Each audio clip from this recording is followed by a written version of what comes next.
on a ici des sites récepteurs, comme on a déjà parlé, au niveau du trophoblast, et qui vont permettre de reconnaître notre endomètre, la partie, si vous voulez, vascularisée de l'utérus, la première couche.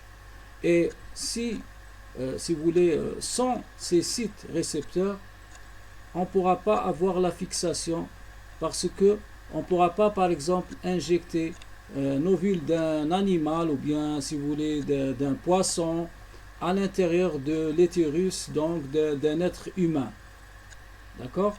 Ça ne pourra pas marcher parce que les sites récepteurs, c'est à eux de reconnaître, si vous voulez, cette couche, et c'est ce qu'on appelle, c'est la rencontre entre les espèces.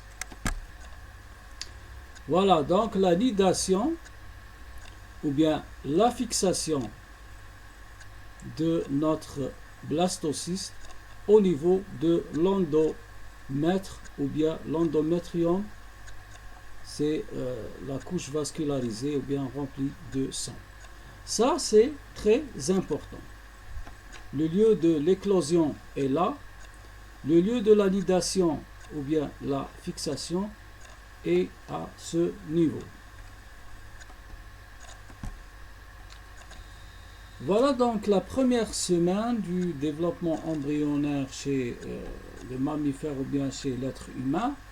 Elle est caractérisée par la fécondation, la segmentation et la formation d'un blastocyste et, si vous voulez, la nidation ou bien la fixation au niveau de l'endomètre ou bien au niveau de la cavité utérine.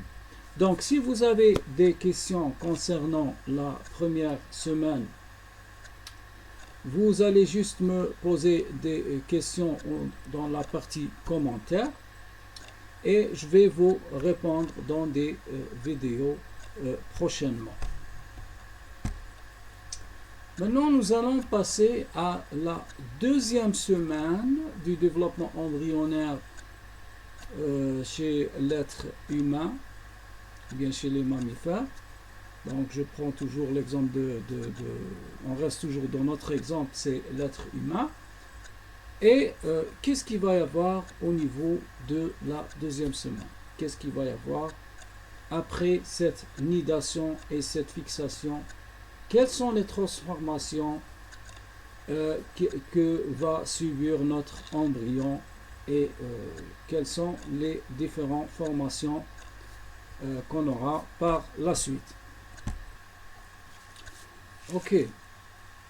Durant la deuxième semaine, nous allons se concentrer dans cette zone-là. Exactement, qu'est-ce qui va se passer après la nidation, après la fixation, ou bien au cours de la nidation et au cours de la fixation dans cette couche qu'on a appelée l'endométrium.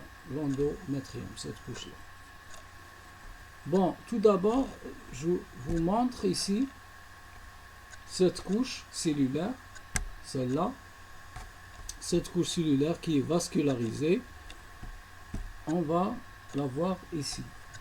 Donc, elle est constituée de quoi? Elle est constituée de cellules, qu'on appelle les cellules déciduales, de la couche fonctionnelle de l'endomètre. Pourquoi on dit couche fonctionnelle de l'endomètre? Et tout simplement parce que cette couche, elle est active. Elle est active. C'est-à-dire, elle peut disparaître et réapparaître. Disparaître et réapparaître. Et vous avez aussi plusieurs vaisseaux sanguins. C'est-à-dire, elle est riche en sang.